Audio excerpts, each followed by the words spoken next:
Sebab tu waktu kalau saya ada episode of relapse of depression sebelum-sebelum ni, saya akan banyak buat community work atau volunteer work.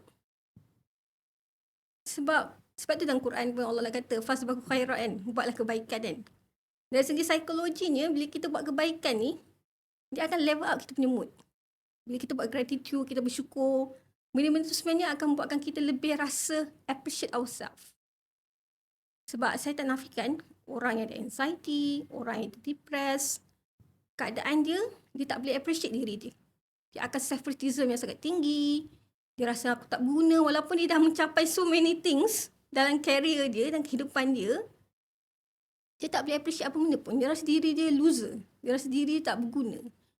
Saya rasa itu adalah benda yang paling kritikal kalau you ada di clinical depressions. You tak boleh keluar daripada loop tu.